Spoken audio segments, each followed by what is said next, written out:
सर्वप्रथम मैं माँ सरस्वती के चरणों में अपना प्रणाम निवेदित करती हूँ और तत्पश्चात पंचासीन सारे अग्रजों का मैं अभिनंदन करती हूँ और अपने सहयोगी विभागीय सदस्यों का कनिष्ठ और वरिष्ठ दोनों का मैं अभिनंदन करती हूँ, वंदन करती हूँ। और इस सभागार में उपस्थित हमारे तमाम छात्र छात्राओं का भी मैं स्वागत करती हूँ कि आज ये लोग इतने उत्सुक होकर यहाँ पुण्यतिथि कार्यक्रम में उपस्थित हैं। और एक हमारे छात्र ने जो कहा उस पर भी मैंने ध्यान दिया, चाहे लोगों ने दिया हो न दिया हो। उन्होंने जो पंक्तियाँ मुझे निवेदित की, मुझे स्वीकार्य हैं, उनका बहुत बहुत धन्यवाद। और जितने भी यहाँ शिक्षकेतर कर्मचारी हैं सबका मैं अभिनंदन करती हूँ, छात्र छात्राओं का अभिनंदन करती हूँ। और सबसे ज़्यादा मुझे यहाँ खुशी इस बात की है कि हमारे शोधार्थी भी यहाँ काफ़ी संख्या में मौजूद हैं, उनका भी मैं स्वागत करती हूँ, अभिनंदन करती हूँ। और मेरी नज़र जहाँ तक जा रही है, हमारे एक विभागीय राकेश रंजन जी हैं और एक और राकेश रंजन जी पधारे हैं महंत नरसिंहनाथ महिला महाविद्यालय से, तो राकेश रंजन जय का भी मैं स्वागत करती हूँ। और मैं प्राप्त प्रशिक्षण के निदेशक प्रोफेसर सतीश कुमार राय जी और कैरियर गाइडेंस के निदेशक प्रोफेसर कल्याण कुमार झा की भी वंदना करते हुए स्वागत करती हूँ।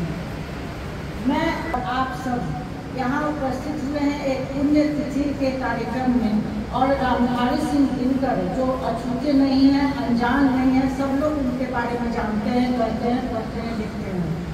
तो क्या ऐसा हम करें, क्या हम ऐसा सोचें कि उनकी पुण्यतिथि कुछ नए तरीके से हम उनका मना सकें और कुछ नई चीज़ें हमारे सामने आ सकें। अध्यक्षीय जो व्याख्यान होता है वह सबका निचोड़ होता है, अभी तक मैंने यही जाना है, समझा है, लेकिन मेरा ऐसा कोई उद्देश्य नहीं होता है कि जो बातें कह दी गई हैं, हमारे अग्रज ने जो बातें सुव्यवस्थित और सुपाठक के रूप में जो हमारे सामने रखी हैं, एक आलोचनात्मक ढंग से जो हमारे सामने रखी हैं, आप सब लोगों ने सुनी। अब मैं जो दिनकर जी को मैं जिस ढंग से देखती हूँ उस ढंग से मैं दिनकर को प्रस्तुत करने की कम समय है, इसलिए मैं थोड़ा सा कोशिश करती हूँ। हो सकता है कि आप लोग उसमें सहयोग करेंगे तो बात समझ में आ जाएगी। दिनकर के बारे में सब कुछ हम लोग जान चुके हैं, कब है, कब पैदा हुए, कितनी उनकी साहित्यिक यात्राएं हैं, सब लोगों ने सब कुछ कर दिया।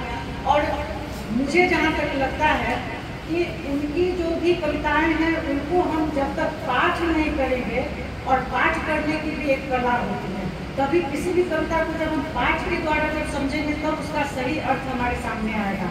जैसे एक हमारी जो अभी छात्रा ने जो पढ़ा, उस कविता को और भी अगर हम उस व्यू से, जिस भाव से उन्होंने लिखा, उस भाव से अगर हम प्रस्तुत करेंगे तो मुझे लगता है कि मैं ज़्यादा उसको हम सही अर्थ में उसको सामने लाएंगे और अर्थ समझाने की जरूरत नहीं पड़ेगी।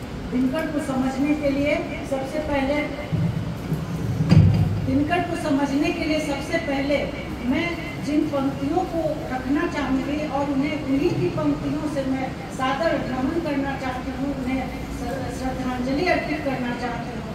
वो आप देखें कि अंबर में कुंतल जाल देख, अंबर में कुंतल जाल देख, पर के नीचे पाताल देख, अंबर में कुंतल जाल देख, पर के नीचे पाताल देख, मुट्ठी में तीनों काल देख, मुट्ठी में तीनों काल देख, सब मुझ में जन्म पाते हैं, लौट मुझ में आते हैं, सब जन्म मुझी से पाते हैं, सब लौट मुझ में आते हैं।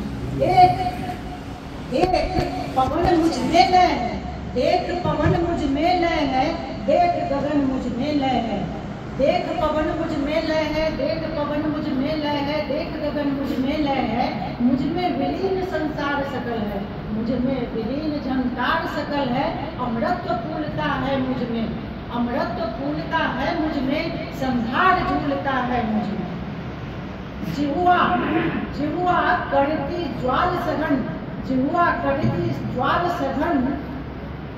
और उन्होंने आगे भी कहा कि सृष्टि में जब सृष्टि में जाती जिधर मेरी दृष्टि, चारों ओर सृष्टि हंसने लगती है, जब मूंद लेता हूँ लोचन, मरण चारों ओर छा जाता है, तो छा जाता मरण चमकोर, तो मरण छा जाता है और सृष्टि हंसने लगती लगती है।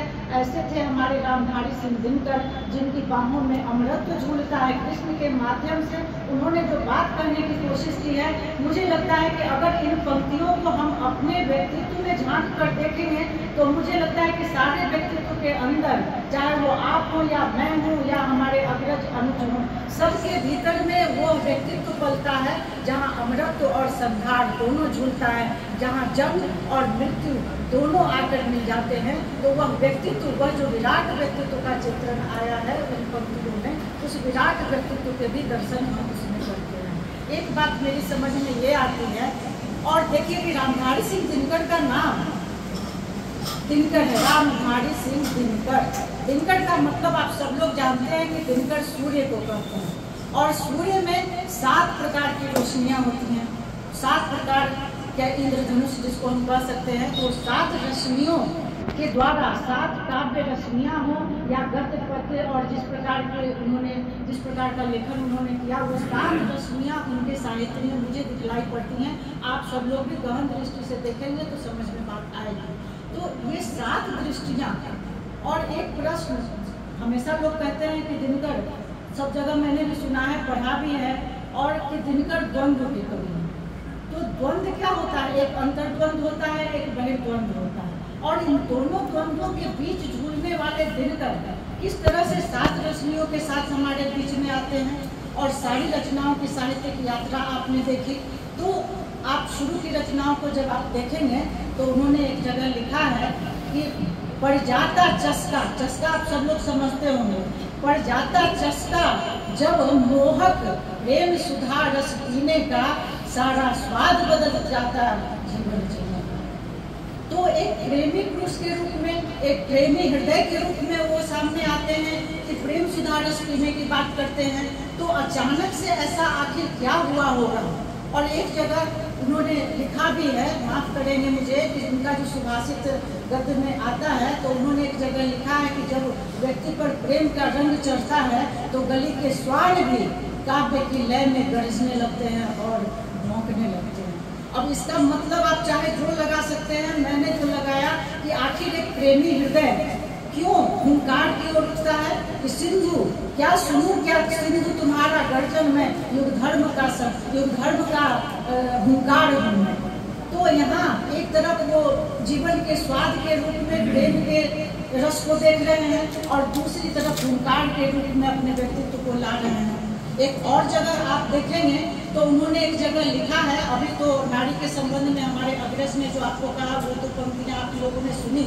मुझे जो एक पंक्ति बहुत प्रभावित करती है, मैं आप तक रखना चाहती हूँ कि एक मूर्ति में सिमट गई सिद्धियाँ साड़ी, कब ज्ञात मुझे था इतनी सुंदर होती है नारी। एक मूर्ति में सिमट गई सिद्धियाँ साड़ी, कब मुझे ज्ञात था इतनी सुंदर होती है नारी। तो आप देखें कि प्रेम रस पीने वाला कवि, प्रेम रस को जीवन में समाने वाला कवि, नारी के इतने सुमधुर और सुगठित स्वरूप को समझने वाला कवि आखिर क्यों द्वंद्वग्रस्त हो जाता है। और सामाजिक रूप का जो चित्रण भी उन्होंने किया है बालिका वधू का अपनी कविता में, उस बालिका वधू को में भी आप देखिए कि वो क्या कहते हैं, एक सामान्य पिता हो या फिर एक सामान्य मनुष्य हो, उस रूप में उन्होंने अपनी बात कहने की कोशिश की है वहाँ पर कि मंगलमय हो पंथ सुहागिन, मंगलमय हो पंथ सुहागिन, ये मेरा वरदान है। वरदान भी देते हैं वो कि ये मेरा वरदान है, और हर श्रृंगार की टहनी से फूले तेरे अरमान, हर श्रृंगार की टहनी से फूले तेरे अरमान। तो नारी का जो इतना सौंदर्य वर्णन करते हुए, नारी के प्रति इतना स्नेहित भाव रखते हुए, और तब जो वो अचानक ऐसे मुखारने लगते हैं, अचानक से वो परिवर्तन कैसे आता है। तो एक पुस्तक आप लोगों को पढ़ने का अगर मौका मिले तो आप लोग पढ़िएगा। मुझे जो लगता है कि वहीं से इनकी धारा बदली है, और वो पुस्तक आप जब पढ़ेंगे तो प्रोफेसर देवेंद्र नाथ शर्मा की वो किताब है कि दिनकर और उनकी काव्य कृतियाँ, और उसमें उनका एक निबंध है सामधेनु। उसमें एक वाक्य आता है कि उन्होंने लिखा है कि कलिंग विजय, जो इसलिए बढ़ जाती है कि कलिंग विजय का महत्व इसलिए बढ़ जाता है कि कुरुक्षेत्र उसी का परिणाम है। कलिंग विजय उन्होंने ही लिखा है, लेकिन कुरुक्षेत्र जो उन्होंने लिखा वह अचानक से युद्ध और शांति पर जो उन्होंने लिखा है, और अचानक इनके व्यक्तित्व में जो एक नया आयाम देखने को मिलता है, एक नई चीज देखने को मिलती है। जरूरी नहीं है आप सब लोग ये बात महसूस करेंगे कि आज 10 वर्ष की उम्र में आप जो थे वो आप 25 वर्ष की उम्र में भी महसूस करेंगे और 50 वर्ष की उम्र में भी आप महसूस करेंगे। दिनकर जनकवि भी हैं और राष्ट्र कवि भी हैं और प्रेमी कवि भी हैं। अगर उर्वशी को पढ़े तो उर्वशी को पढ़ने में बहुत लोगों को बहुत आनंद आता है, लेकिन वहाँ पर प्रेम का काव्य होते हुए भी प्रेम की भाषा नहीं है।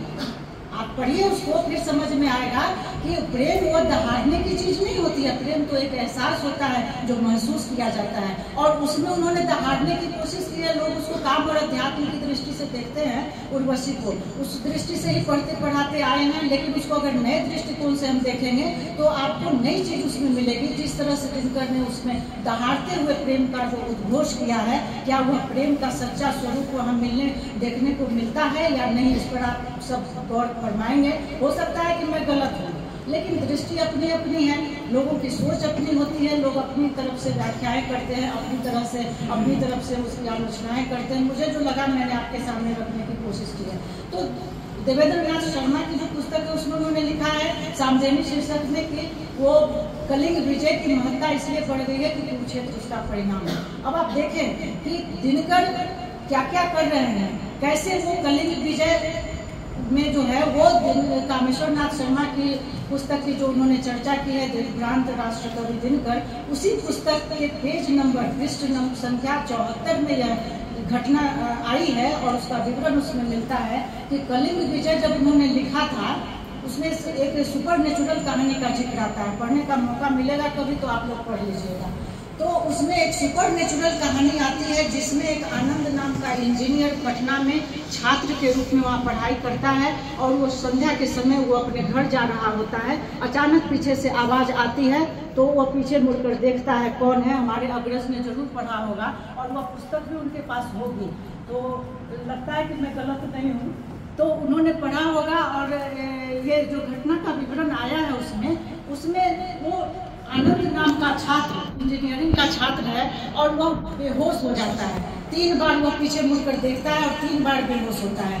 बेहोश होने के बाद जब उसे उठाकर घर ले जाया जाता है, सब लोग उठाकर, फिर वो रह कर वो मूर्छा उसको आने लगती है। वैज्ञानिक दृष्टि से हम देखेंगे तो इसको दूसरी बीमारी का नाम दे सकते हैं, लेकिन उसको जब बुलाकर दिखाया गया तो पता चला कि वह धारा प्रवाह अंग्रेजी में बोलने लगता है। और जब उससे उसका एक जो ग्रामीण लोग से होंगे, गाँव से संबंध रखने वाले, वो ओझा समझते होंगे, तो ओझा को जब बुलाया गया तो उसने कहा कि इन पर किसी का साया आ गया है।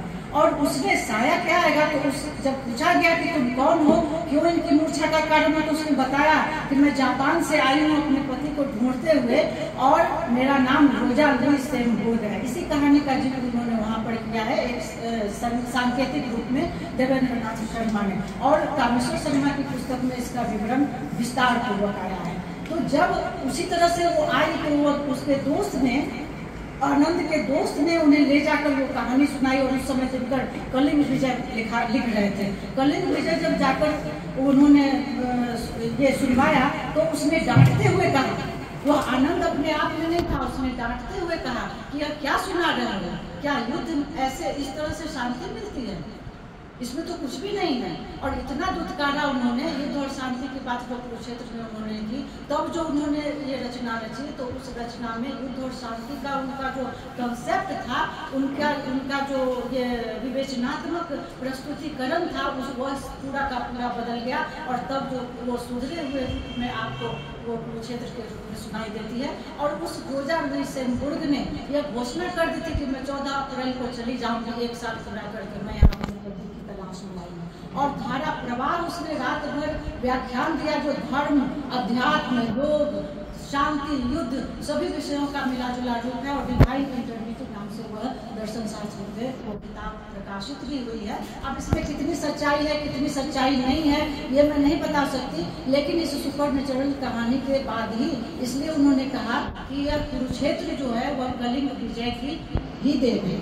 कलिंग विजय अगर उन्होंने नहीं लिखा होता और नहीं सुनाया होता तो कुरुक्षेत्र में युद्ध की जो बात की गई है और शांति की जो बात की गई है वह उस तरह से नहीं होती जो पहले उन्होंने की थी। तो इस तरह से वो उसका निमित्त मात्र बना। अब देखिए कि दिनकर के व्यक्तित्व में 7 रंग हैं, जिसमें से कई रंग तो मैंने आपके सामने रख दिए। तो दिनकर का व्यक्तित्व जन कवि के रूप में आता है कि दूध दूध वत्स तुम्हारा दूध खोजने हम जाते हैं।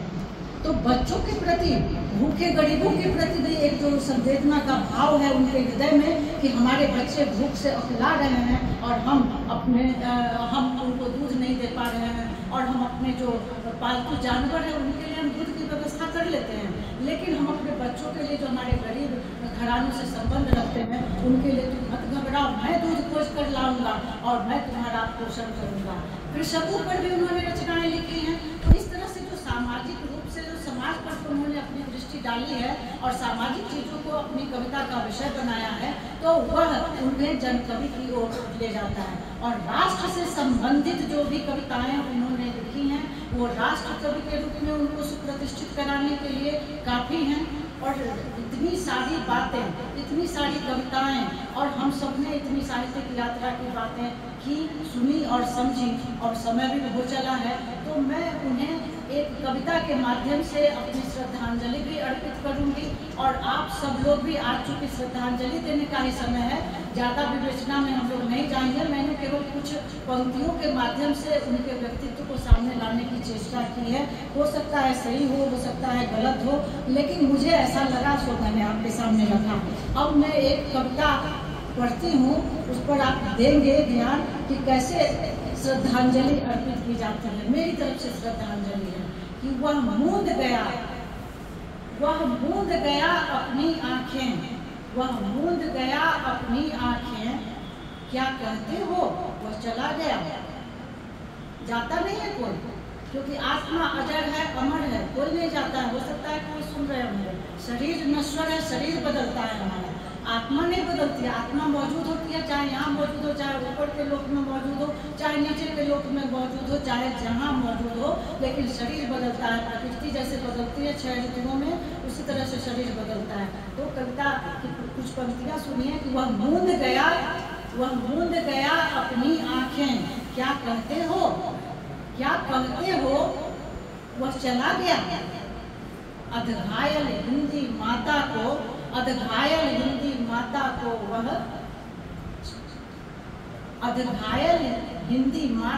वह हिचकियां बांध रुला गया। अधघायल माता हिंदी को वह हिचकियां बांध रुला गया, क्या कहते हो वह चला गया। मरता तो मर्त्य मनुज है, वह अमर कहाँ मर सकता है। मरता तो मर्त्य मनुज है, वह अमर कहाँ मर सकता है। हम कांधा तुमको दे न सके, हम श्राद्ध तुम्हारा कर न सके। हम कांधा तुमको दे न सके, हम श्राद्ध तुम्हारा कर न सके। पर इस वंशज की वाणी है जो शून्य तुमने छोड़ा है तिल भर। पर इस वंशज की वाणी है जो शून्य छोड़ा है तुमने तिल भर। उसको भरने की अब हमारी बारी है, उसको भरने की अब हमारी बारी है। इस वंशज की वाणी है, इस वंशज की वाणी है। संभव हो तो सुन लो आज, संभव हो तो सुन लो आज। इस वंशज की वाणी है, इस वंशज की वाणी है। संस्कार तुम्हारा बोल रहा है, संस्कृति तुम्हारी बोल रही है। यह गिरा अमर कल्याणी है, यह गिरा अमर कल्याणी है। कौन कहता है कि वह चला गया, वह मूंद आंखें अपनी सो गई, वह आंखें मूंद अपनी चला गया। कौन कहता है वह चला गया, वह अमर कभी नहीं मरता, वह अमर कभी नहीं मरता। इन्हीं शब्दों के साथ दिनकर को अपनी श्रद्धांजलि अर्पित करती हूँ। वो जहाँ कहीं भी हो हमारा निवेदन स्वीकार करेंगे और अपना आशीर्वाद प्रदान करेंगे। जय हिंद, जय भारत। बहुत आभार मैम, इतने सुंदर और व्याख्यान के लिए।